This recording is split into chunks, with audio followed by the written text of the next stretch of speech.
Be a little bit silly. Oh, Hey, turned are to we the a bit beat. silly?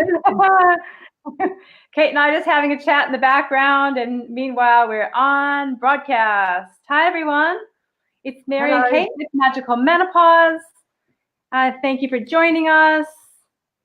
And as people are coming on, we'll just let you know that tonight we're talking a bit about depression and how that can really characterize midlife, perimenopause, and menopause for lots of reasons. So Kate's going to tell us a bit about what's going on with your hormones and what's going on physiologically and physically around depression that can cause those feelings. Hi, everyone who's joining. Just pop your name in so we know who you are. And I'll be talking a bit about the emotional and spiritual aspects of depression as you come into later life. Hi, Glenn Mitchell. Good to see you here. I have to put my glasses on to see. How are you feeling tonight, Kate? You good? Yeah, good. Thanks. How are you?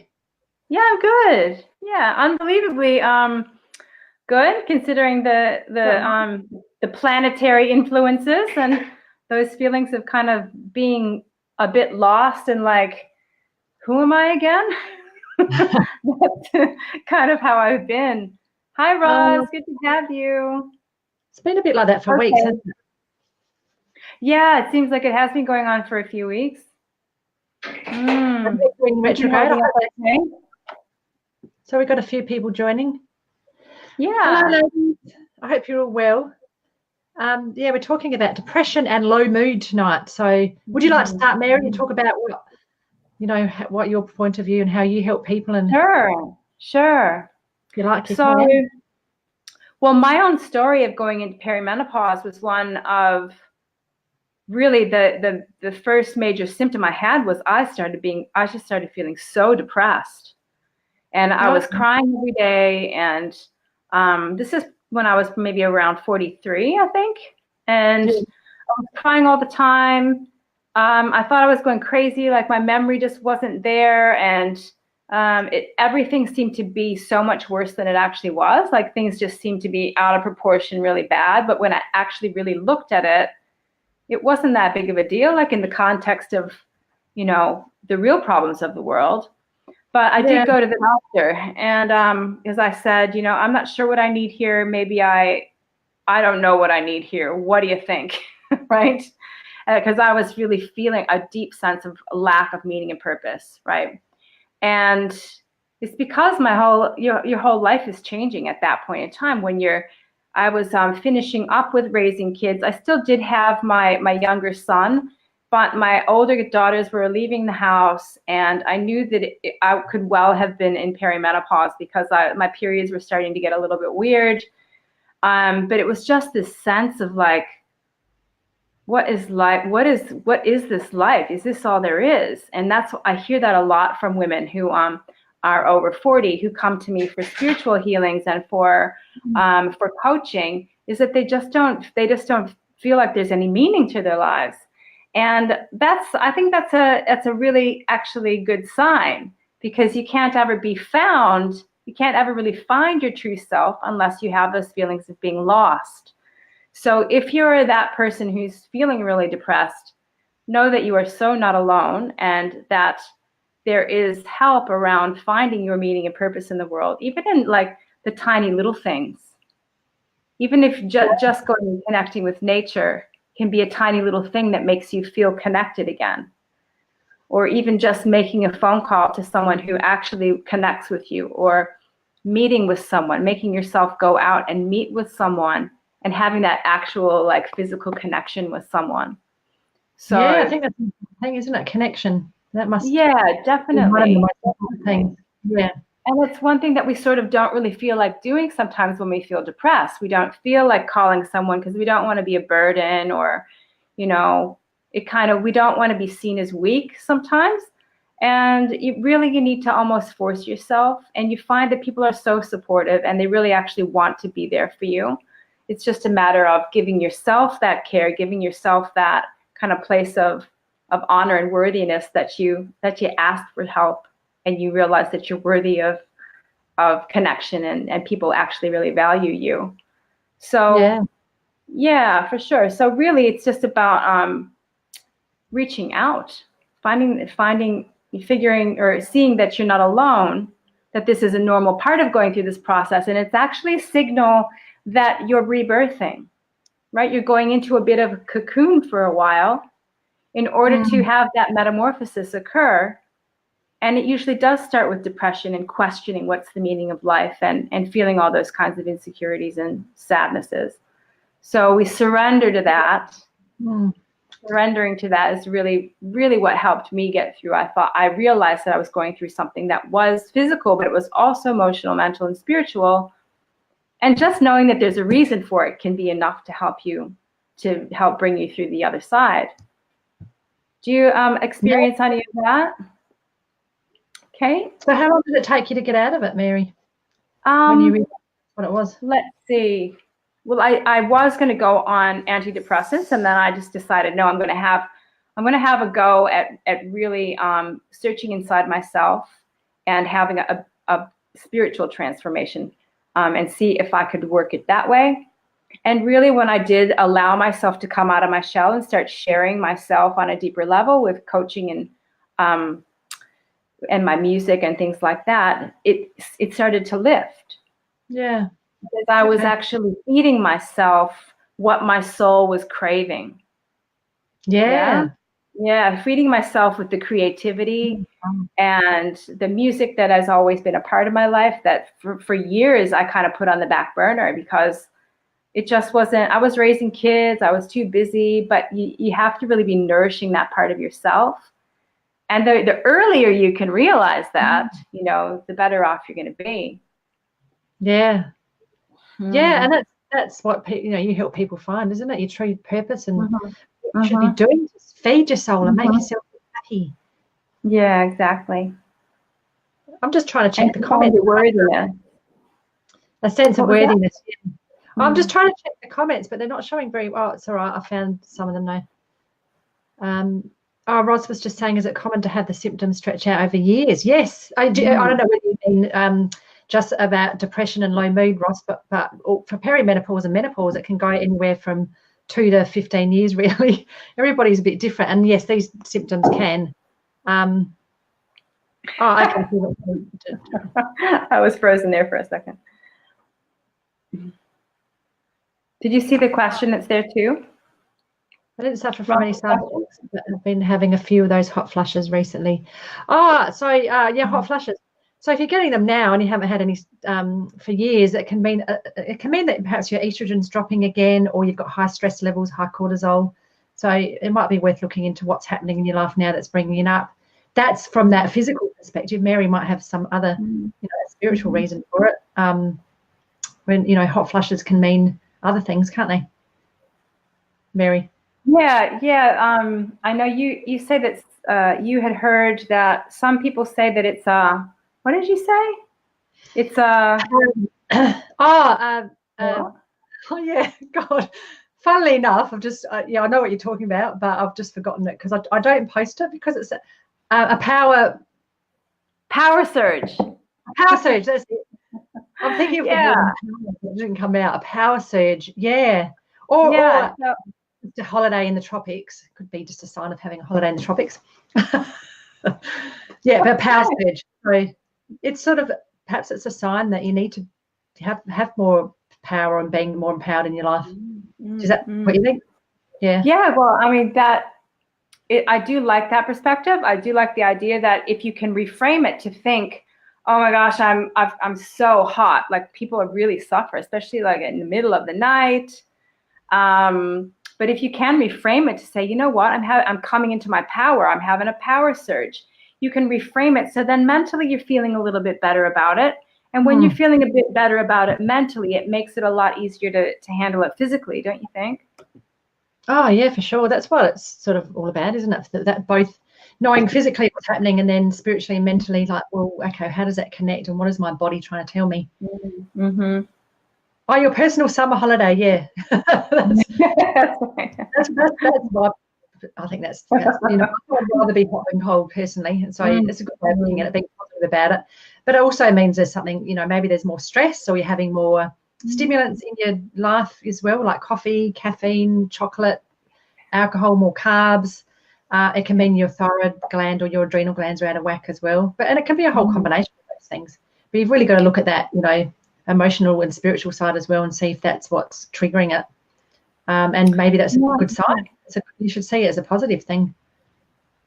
Yeah, because you are moving into a really exciting time of your life. It might seem like it's all dramatic and it's all down here, all uphill from here, or whatever the saying, however the saying goes.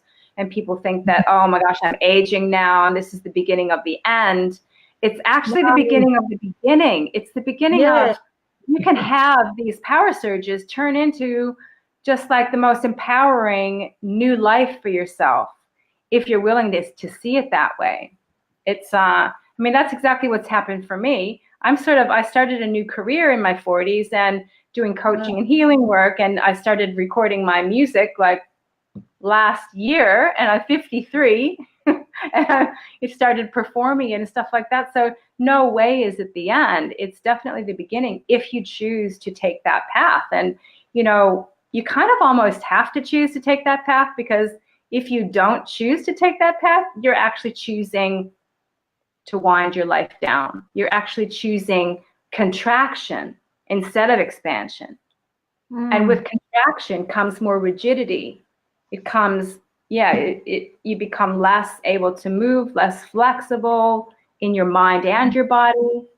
And then it's painful.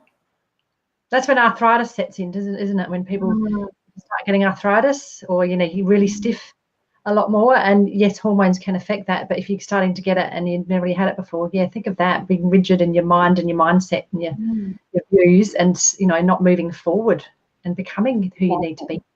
Yeah. So reach inside and ask yourself what you can do. Like, I like the idea of thinking I'm going to dance through my later life, right? Even if you can only just jig a little bit, go out and jig a little bit. And maybe once you're jigging a little bit, you can then get a bit bigger and a bit bigger. Go and join a dance class, go and join a choir. There's a few women who've been on my self-love miracle retreats, who've then, because I have a sound bath, and my friend Cindy also teaches choir. So a few of those women have just jumped on board and gone and joined choir, and now they're singing, and they're bringing so much more joy into their later life. I mean, these are women over 50 and over 60. So it pays to just branch out that little bit and go, and it will help, like the depression. If you sing, it's pretty hard to be depressed.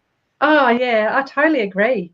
That's one of my therapies, grounding and singing, even if I feel like, oh no, I can't, if I'm a bit even low in energy, and I start singing, and it just lifts you, doesn't it? And it lifts your vibration so much. It's amazing. And do it. I just did it down the beach then, actually. I didn't care who heard.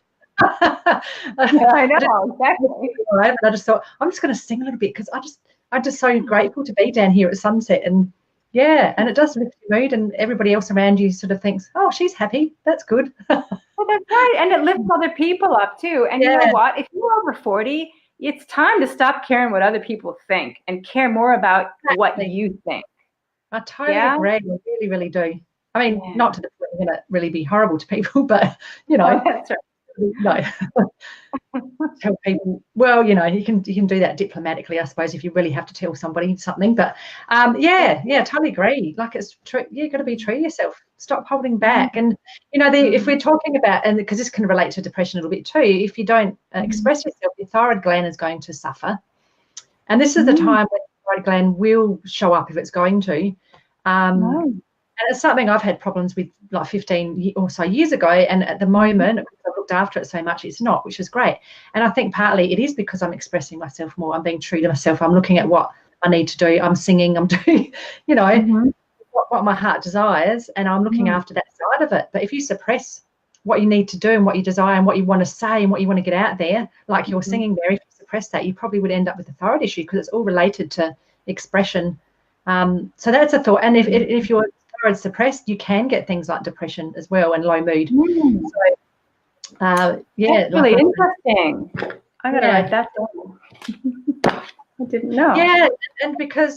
And so there's sort of two aspects to, if you're just talking about the hormone side of it. The thyroid If you've got underactive, it will increase, and you can have two different things. It depends where you are in perimenopause or menopause. But in perimenopause, your estrogen tends to go really high and peak quite a lot, and that it will affect your serotonin levels. Whenever your estrogen is out of balance, it will affect your serotonin levels, and serotonin is your happy hormone. So that's when you get depressed and feel, if it's too high, you can get anxious actually, but if it's too low, you can feel depressed. But if your estrogen is too low in menopause or late after menopause, then you can still get low serotonin, so it will affect your serotonin levels. But if you've got high estrogen, that'll suppress your thyroid function, and that's usually during perimenopause. And if you've got low thyroid function, that will cause high estrogen. So they sort of work together a little bit. And both of them can cause low serotonin, which will make you feel less happy. And dopamine, there's another chemical called dopamine, which is more like our one that's for enthusiasm. You get up and go, you know, your drive to do stuff. I mean, people just feel about, like, I feel apathetic and I don't want to do anything. I just feel like watching TV. That's usually a sign that you're low in dopamine. And the first thing I look at is your digestive health. 80 to 90% of your serotonin is produced in your intestines. That surprises people sometimes, and they look at me like I'm just making it up. But I am not making it up. Statistics, and we've known about the gut-brain connection for a long time. And I think, you know, when I mention that to people don't look at me strangely anymore. But, you know, this is where I think, you know, I suppose even with anxiety and sleep disorders, we have to look at your serotonin levels and how healthy your gut is.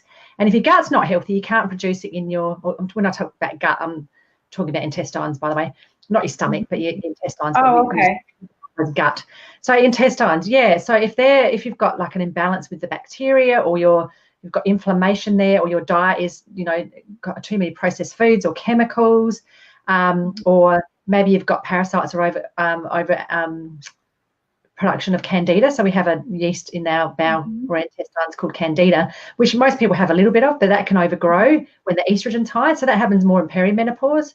And some women can get vaginal thrush, other women don't. They might not get anything. They might just start getting more bloating. And I know this is when a lot of women tend to get bloating a lot more. All of those things, and the imbalance in the bacteria in the gut and your diet will affect your serotonin production. And I know we're not talking about sleeping, but if you're not producing enough serotonin, then that's the precursor to melatonin as well. So melatonin's our sleep hormone. So we can't produce enough of that. So we've got to have a healthy gut to have healthy sleep and healthy moods as well. So gut, I usually look at gut and thyroid quite a lot. And like you were saying, yeah, all that other aspect of it. And I think, studies have just shown that really exercise is one of the, you know, the best things for depression. Even if you don't like it, you just yourself, or get somebody to force you. If you can get out and exercise. Yeah, no, there's something to be said for. Sorry, I don't mean to cut you off. That's right. There's something to be said for forcing yourself, because I remember during that time when it was in perimenopause, and a lot of that stuff was going on, and I had no energy, I had no drive to do anything. But if I forced myself to go to the gym, I only forced myself for one time, and I left there with so much energy. I felt so much better. And it doesn't mean you have to go to the gym. You can just go get some other kind of exercise. But I felt so much better that the next time I felt depressed and had no energy, I went, well, I might think that I don't have the energy to go to the gym, but I know from last time that I'm going to feel a hell of a lot better. So I went along. You might be a little bit slow to start, but once you get in, the happy hormones start kicking in. And I mean, I swear by it. Not the gym, but I exercise outside now. And especially when I don't feel like it. Yeah, I suppose if it's not perfect weather. But that's the thing, like, you've just got to keep that in the back of your mind. I always will feel better after I exercise. And if you look at the long-term benefits and not just your immediate effect, like, well, how am I going to feel now? Should I eat some chocolate or ice cream, or watch a sad movie, or should I go out and exercise and just feel amazing afterwards for longer as well? And like, not just lifting your mood, but it will actually lift your active thyroid hormone as well, and your metabolism. So if you exercise, that's the other thing. And if our thyroid and our metabolism's higher, we burn more fat, we actually will have more energy for longer, and we will for longer. It's not just about lifting your mood, it's about everything. And supporting a cardio, getting that fresh air. Like in nature is better, obviously, if you can, ladies. Yeah. Obviously, if you're somewhere in the world where it's raining and snowing, do it inside. And it's better than nothing. But yeah, It's amazing how many people actually run in the snow. Like I've got friends and they run year round. They run in the snow because if you have the right kind of jacket on, as soon as you start running, you heat up. So you're still getting your fresh air, and they swear by it. They love exercising. And I even found when we went sledding, when I was just in America, we had to walk up the hill, right? Just the action of walking up the hill to slide back down. We were all sweating inside our parkas. Oh yeah, boy, where? Wow. So you're not jogging in thick snow, no? You're just like. Oh no, they'd be jogging on the footpath, which would have been shoveled. Yeah. Okay, that's all right. How do you somewhere in the snow? Yeah. God, and that's the thing. Like you're talking about that, and in Adelaide, sometimes I hear people say, "Oh, it's too hot to exercise, or it's too cold, or it's too rainy, or it's too something." Well, it's always going to. The weather's always going to be there, isn't it? Just do it. Yeah, well, exactly. Suffer then, because you're going to suffer if you don't go and exercise. Yeah. Go and exercise. It can even cool you off, because if you're exercising in the heat, you start sweating at least, and then a breeze hits you, and then you're cooling off. So just do it. Yeah, I totally agree. Yeah. So is there any more questions? I don't think there is. And any no, I think everybody's jumped off at the moment. Well, that's all right. We can still chat. Because they'll catch the replay after. And actually, I forgot to share it in the in Self-Love Sisterhood. So anyway, where do we go from here as far as depression goes? Have you ever experienced any of that? Oh yeah, sure. Not for a very long time. So it's really everything I suffered, although there's been little things on and off in the last probably 10, 15 years. But in my 20s, yeah, sure. I had anxiety, depression, thyroid issues, adrenal issues, gut issues, allergies, lots of different things actually. And so I remember the doctors trying to get me on antidepressants, but it was a lot of different things really. It was not really knowing my path. Actually, now I look back on it, knowing that I was adopted back then, and not knowing my family, that was a big part of it as well. So it wasn't just a chemical thing. It was probably a sense of maybe where do I fit in really. Now I look back on it. And probably adrenal burnout and sort of bordering line, I was sort of had mild chronic fatigue. That makes you feel depressed anyway. But what I did was to make sure I tried to exercise as much as I could, and that was my therapy, because doctors did want to put me on antidepressants, and of course I said no. And I remember taking supplement. This is before I was a naturopath, by the way. So I was taking tryptophan, which is like an amino acid that you can help increase your serotonin levels with. And some foods are high in tryptophan, most protein like that. And I can't remember what else because it's so long ago. That's probably, that would have been, oh my goodness, about 25 years ago, I suppose now. Yeah, so long ago. But not, I find that if I do get a low mood, I can get out of it in 10 minutes pretty much. It's pretty easy for me now. And obviously if something dramatic and something, happens in your life, that's very sad. Oh, that's different. A lot of times, what I find with myself, sorry, Kate, I've got a train, so I didn't realize you were talking. That's right. No, I just said it's different if it's just life circumstances and things happen. We're not talking about that. So that's situational.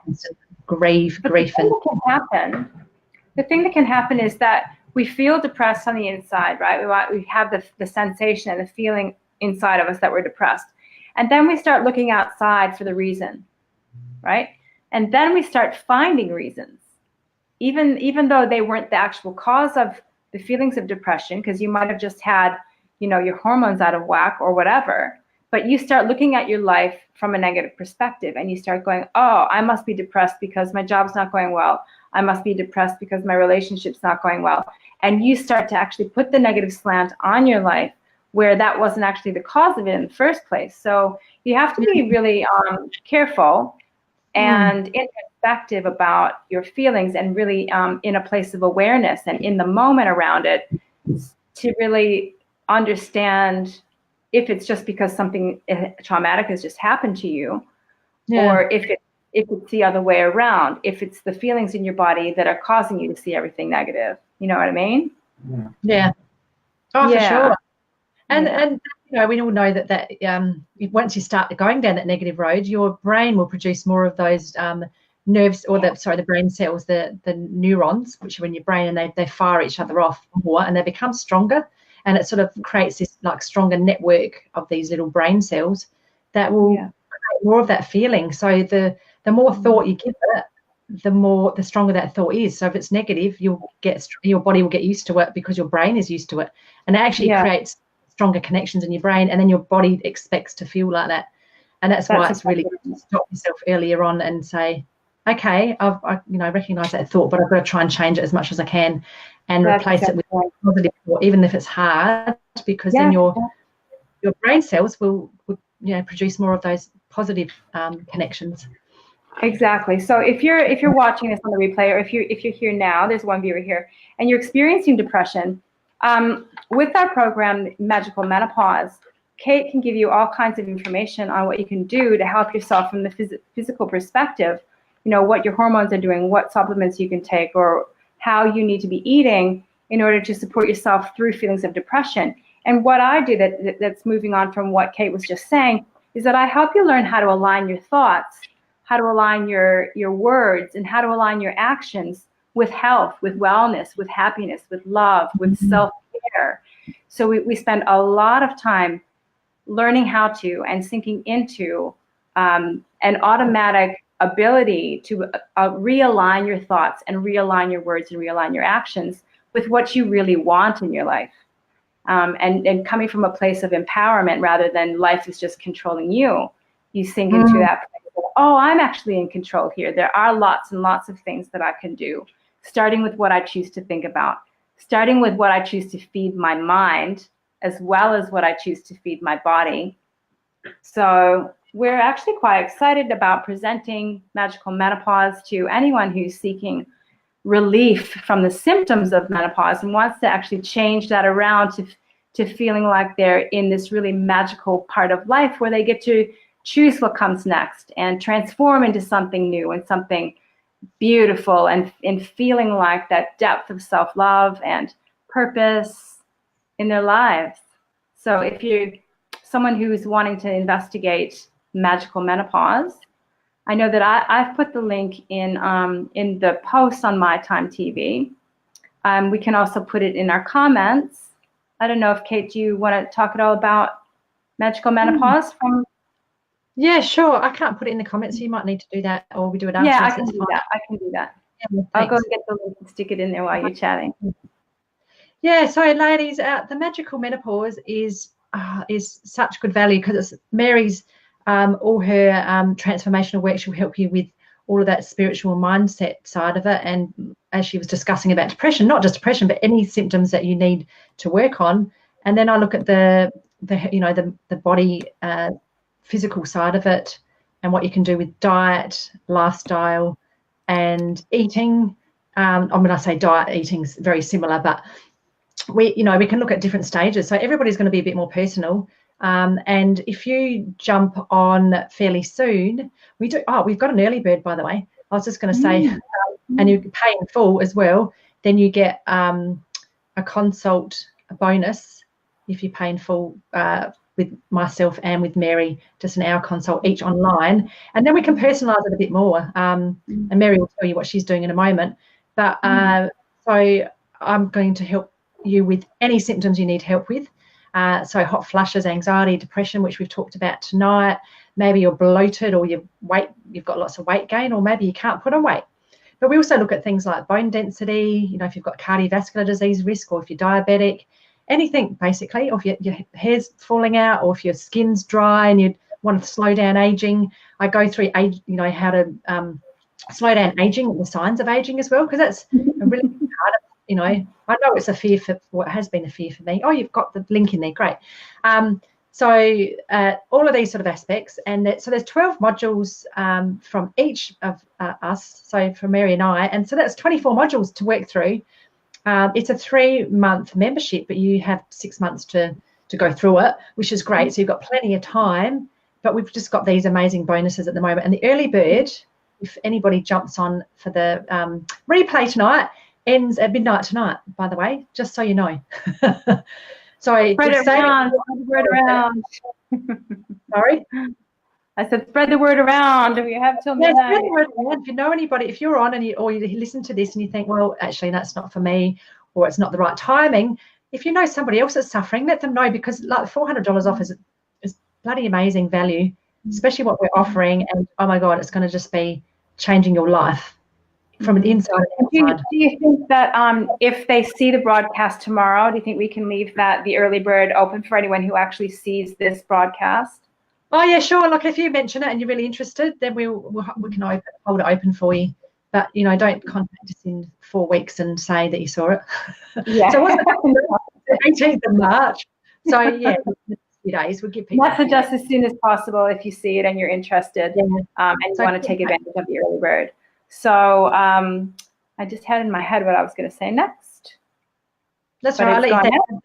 So ladies, if you want to contact us, if you look on the link is in the comments that Mary just put in, katedrivernaturopath.com.au/magical menopause.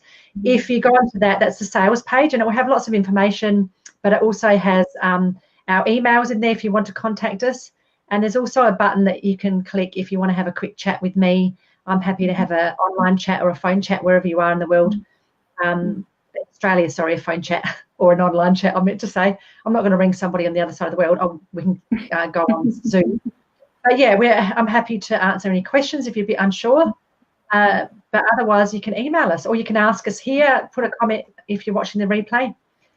Any questions, we're quite happy to answer, and share it around, like Mary said, of course. And I'm happy to, if anyone wants to talk to me about the program, I'm happy to have a chat online as well. And my bonus is an hour-long consultation with me where I can help you figure out where you're feeling the most contrast, where you're feeling it the most on the emotional level. And I have lots of tricks up my sleeve that we can work on for a whole hour. We could use tapping, emotional freedom technique, and any assortment of different ways of helping you get through that in that hour. And so the transformational part that I deal with in my 12 modules helps you to get through. There's 4 major transformations that you're going through. One is the physical transformation. So I help you with the emotional part of the physical transformation. I help you to love your body unconditionally, for one, because we have to come to unconditional self-love before we can actually have the motivation to really care for ourselves and to put ourselves first. And that's one main condition that you have to have in place if you're going to have this magical menopause, is you have to learn how to put yourself first sometimes, more often, right? I also help you through that transformation of your relationships, because it's this time of life that your relationships, not only your intimate relationship, but your friendships can start to feel very empty. They feel very surface level. If you're a person who's transforming like spiritually to new heights, you're going to feel like, yeah, my friends don't really get me, or my relationship is no longer satisfying at all because I can't talk to my partner about the things that really matter to me. So I can help you see where your habits come from your childhood. I can help you see where your emotional patterning has come from and how you can really sort of let go of that and step into more mature relationships that really serve you, that really honor you, and that really show you your value, because that's coming from inside of you. You're learning how to step into your own worthiness. The third area that we go through is your ability to attract and to live a life of flow and abundance. So a lot of that is conditioning from the past as well. And once we're in this stage of life, we're learning how to embrace flow, how to give, but also how to receive. So many women in this stage of life have been giving, and they forgot to receive. So it's a really magical process when you realize that you have this ability to receive as well, and you can complete that cycle. And that goes for the money as well. So you've been giving it out, and now you're going to be receiving it back in, learning how to do that at the deepest level. And related to that is your meaning and purpose. So generally speaking, if you're going through this transformation, you might be someone who's wanting to help other people in the world with your gifts and talents, whether you're a coach or a healer or an artist or a musician. You're helping other people. You really want to start serving community and society at a deeper level. And that's going to also feed that flow. So feeding the vibrational giving and the physical giving and receiving as well. So you can see how all of that would fill up. It's going to fill up way more than 3 months, really, if you have so much that we could cover, and we will. So it's a very exciting combination. We've never seen this combination before anywhere, and we've been looking. So the combination of all your naturopathic support from someone who knows what's going on. Obviously, she's a wealth of knowledge, knows what's going on in women's bodies in this time of life, and someone who's also I call myself a self-love specialist because I've had a long history and I've studied a lot of different paradigms and a lot of different healing modalities to bring myself to a place where I can actually love myself at the deepest level and look after myself. And I've gone through this transformation, and I'm thriving in my 50s. So I'm hoping that Kate and I together, and we're not even hoping, we know that this is going to be magical for the people who join. Yeah, without a doubt, isn't it? Yeah, without a doubt. That's why we're doing it, because it's just going to be an amazing combination. And like Mary said, you haven't never seen it before. So this is just, potentially, somebody said to me, potentially explosive in a good way. Explosive, yes. Yeah, it's amazing. Beautiful. I mean, we've both got so much to offer, haven't we? And it just the side that you do is just sometimes a missing link as well. With when sometimes people work on their physical side, they don't look at all of that aspect of it, do they? And they miss out on a lot of that. And like you said, learning to receive is such a big thing. I mean, some women just don't even know how to. That's right. Yeah. I have quite a few women who come on my retreats that don't know how to receive at all. They can't even receive a compliment, much less anything more than that. And then they wonder why they can't receive this luscious relationship that they're looking for. It's because they've never learned how to receive. So they just have to start with taking a compliment. Yeah. Right? Just, saying, "Oh, thank you. I appreciate that." That's where we start. We start at the beginning. And it snowballs. And then you're like, "Bring it on, baby." Oh, yeah, then you get used to it. It's just a normal part of life, and you have to. Yeah. So is there anything else you've got to mention? I don't think I want to mention anything else apart from... That's it. We're good. We've got the link down there, and if anyone has any questions, they know where to find us. If we go back and comment, I'll just say this. I know we're still broadcasting, but if you go back and comment with your name instead of, your name will come up. Because when I comment, it comes up as My Time TV. But I have to go and switch over to Mary McLeod, and then I can comment as myself, and then people can find me. Yeah, thanks, lady. So who is watching the replay? Ask us a question. Thanks for being here. There is hope. There is hope. Oh, definitely. And, in 3 months, we can definitely change your life around. Oh, what I was going to say is that it takes at least 3 months for your hormones to get really set and to change a lot of your health issues as well. That's why we need that amount of time. Don't think it's a long time. It will fly by. You've got lots to learn from myself. Right. And it also takes 3 months just to begin to reprogram your thinking and your speech and your action. So 3 months is a good time. And you still have 3 extra months of support after that. So which is just fantastic. And it will fly by when you think about it. It's only 3 small months of your whole life. And it can change your life. That's amazing, isn't it? Yeah, so check out the link for Magical Menopause, and we'll see you again soon. And thanks for listening. Thanks, Mary. Thanks, Kate. See you again soon. Thanks. Bye. Bye.